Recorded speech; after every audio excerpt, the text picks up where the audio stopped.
Sebelum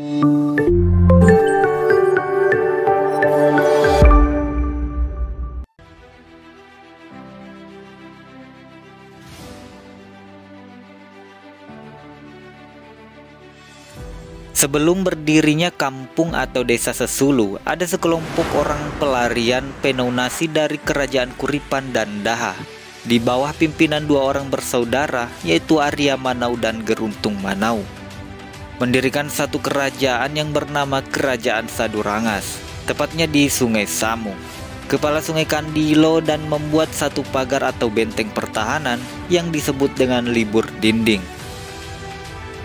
Maka diadakan upacara penebatan putri tunggal Arya Manau untuk menjadi ratu atau raja perempuan. Dan kerajaan diberi nama Sadurangas yang mengandung arti kerajaan inti kekuatan. Ratu Sadurangas adalah penjelmaan Dewa Sri melalui ruas bambu yang berisikan sebutir telur.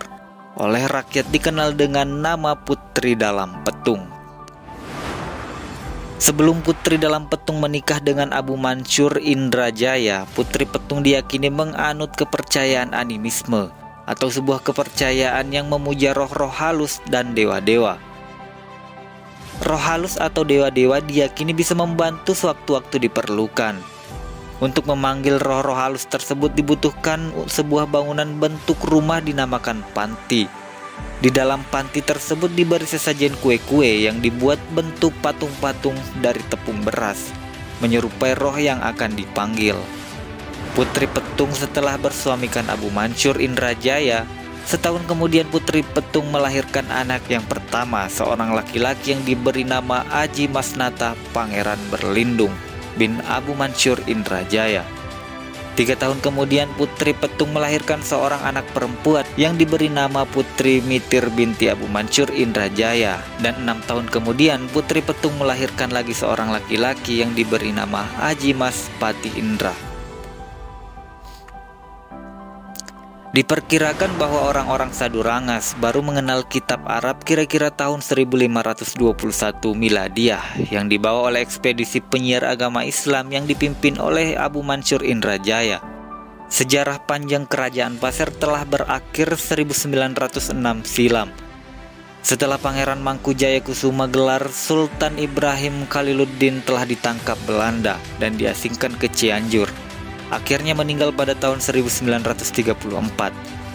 Sejak saat itu, masyarakat hanya bisa menyaksikan sisa-sisa peninggalan kerajaan kebanggaan warga Pasir tersebut.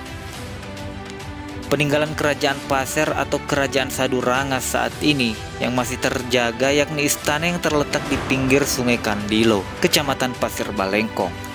Istana yang kini menjadi Museum Sadurangas berdampingan dengan Masjid Kesultanan. Luas area museum adalah 2000 meter persegi dengan luas bangunan 1250 meter persegi. Lokasi ini merupakan salah satu lokasi di mana tempat dipindahkannya ibu kota baru.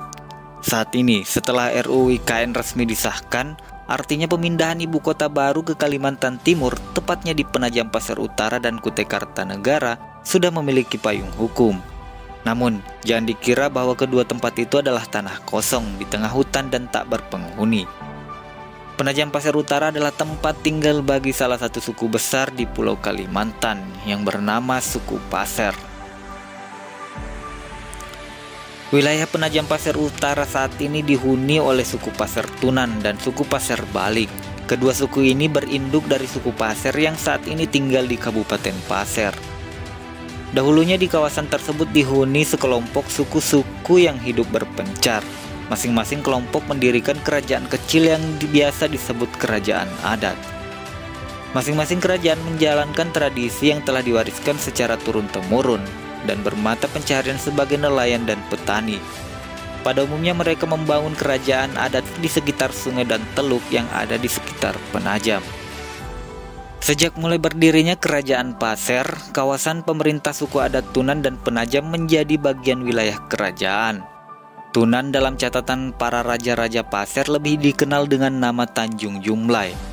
Begitu pentingnya wilayah yang diduduki oleh suku Tunan, maka di lokasi tersebut dibuatkan armada perang yang difungsikan untuk mengamankan bagian utara Kerajaan Pasir. Berdasarkan sejarah, keberadaan Angkatan Laut Kerajaan Pasir tidak lepas dari peranan seorang bangsawan Bugis Sulawesi Selatan, Petasaye.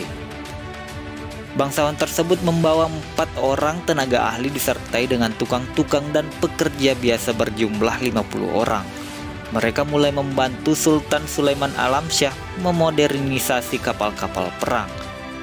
Setelah setahun lebih Petasaye membuat kapal perang, kemudian di bawah perintah Sultan Sulaiman Alamsyah, diperintahkan untuk mencari persenjataan untuk mengisi kapal tersebut dengan sistem barter seperti menggantinya dengan rotan, getah wangkang, getah ketiau, dan emas.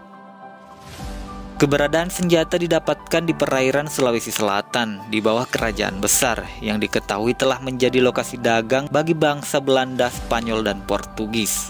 Namun sesampainya di sana, Petasaye mendapat berita bahwa kapal Portugis yang biasanya membawa banyak senjata kini telah jarang masuk ke wilayah perdagangan Sulawesi Selatan.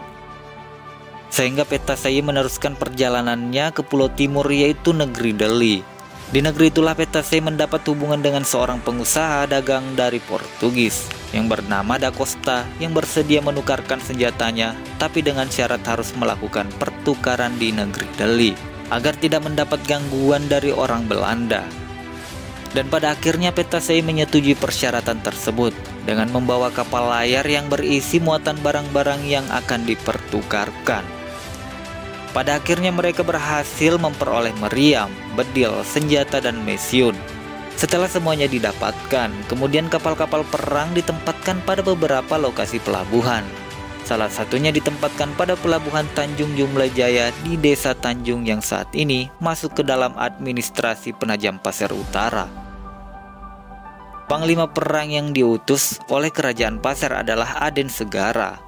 Catatan sejarah membuktikan kedekatan dengan orang bangsawan Bugis Sulawesi Selatan membuat keberadaan dari Kerajaan Pasir dan kerajaan kecil yang ada di bawah kekuatan Kerajaan Pasir mendapat pengaruh dari wilayah tersebut. Walaupun saat ini daerah Penajam, Nenang, Waru, dan beberapa daerah masuk ke dalam wilayah administrasi Penajam Pasir Utara, tetapi dalam catatan sejarah Kerajaan Pasir, daerah-daerah tersebut di bawah kerajaan kepemimpinan Kerajaan Pasir. Telah disebutkan bahwa setiap anak sungai yang ada di wilayah kekuasaan Kerajaan Pasir memiliki pemimpin dari keluarga kerajaan yang ditugaskan untuk mengumpulkan pajak di masing-masing wilayah. Pada tahun 1870-an, wilayah yang saat ini menjadi Kabupaten Penajam Pasir Utara masih di bawah kekuasaan Kerajaan Kutai Kartanegara dan Kerajaan Pasir. Menjelang masuknya Belanda di wilayah Kalimantan Timur, kemudian dibagi administrasi menjadi Balikpapan Seberang, dan untuk daerah Nenang dan wilayah Waru masih masuk dalam administrasi Pasir.